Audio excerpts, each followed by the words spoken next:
Hello. Today I'm going to talk about Fresenius Medical Care.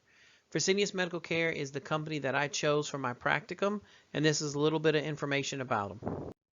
So Fresenius Medical Care's mission is that we provide the best care, sustainability, and diverse healthcare systems for a growing number of patients around the world.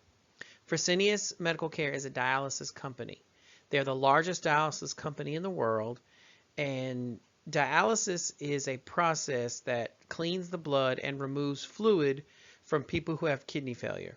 So if you were to, something were to happen to your kidneys or they were to get damaged, uh, dialysis is the process by which the treatment that you would use to stay alive, basically. Fresenius has been around a really long time. It was originally another company that started in 1462, and then in 1912 it was officially founded. It was taken over by the Fresenius family. Before that, it was a type of pharmaceutical company. In the 60s, they began producing dialysis machines. Dialysis machine is like I said, it's the machine that's used to clean and remove fluid. And in 1983, they began producing synthetic dialyzers. A dialyzer is the actual artificial kidney that's put on the dialysis machine that cleans the blood and removes excess fluid. In 1996, Fresenius was merged with an American company to become Fresenius Medical Care.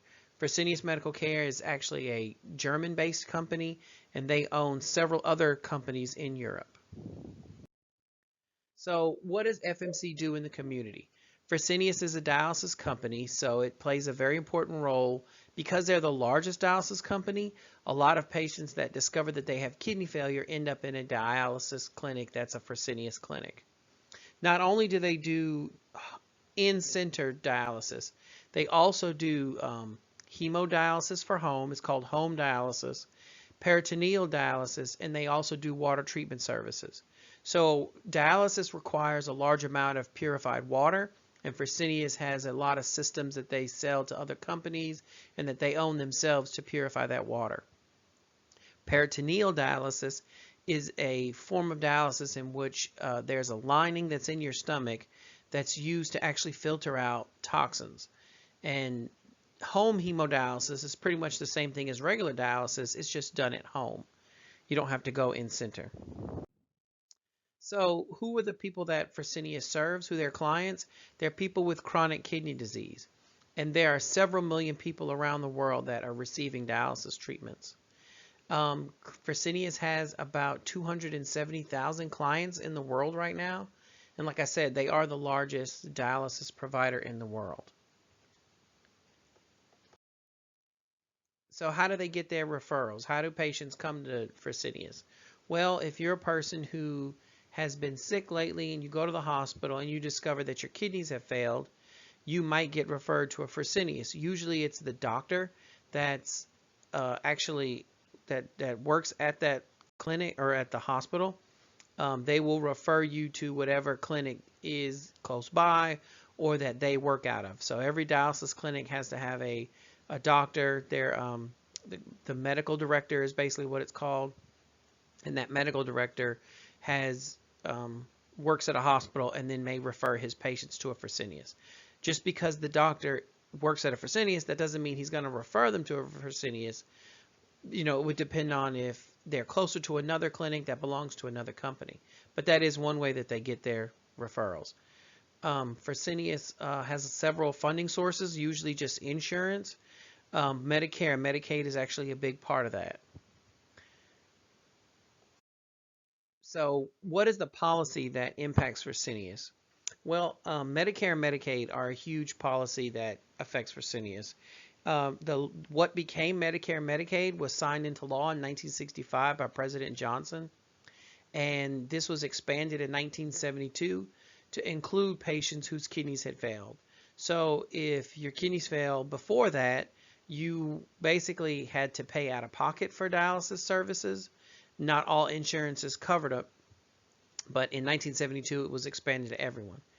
And actually people who are on dialysis can claim disability because of their status. So the next thing I want to talk about is the SWOT, SWOT, the strengths, the weaknesses, the organization, and the threats. So like I said, Fresenius is the largest dialysis company in the world. And being the largest, a weakness is actually that size.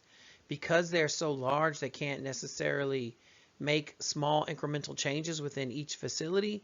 It has to go through a corporate body. So if you want to be a Fresenius clinic and you want to make some minor changes, you may have to go through a larger entity in order to make those changes. The organization is comprised of several companies. Like I mentioned earlier, it's several foreign companies, but it's also other smaller companies that Fresenius owns or oversees that are involved with dialysis that also make dialysis related products. And the threats to FMC would be competition from companies like DaVita, which is a dialysis company that is sometimes near a Fresenius, and so they would have some competition. Social workers are employed by Fresenius, and I would say that that's an unmet agency need and response. So sometimes a social worker would have an issue getting services for a patient because they're restricted by CMS, which is the Medicare Medicaid services. And sometimes their policy and procedure, it takes a while to change because, again, Fresenius is so big. So to be a MSW, to be a social worker at Fresenius, you have to have your MSW, your Master Social Worker. You have to be either certified or a licensed clinical social workers. And what a social worker does at Fresenius is basically provide counseling, and they help their patients adjust to life on dialysis. And they also help them with referrals. And this is my organization contact, Margaret Huffman. She's the social work manager for the region that I'm going to be working in. These are my references, and I thank you for your time.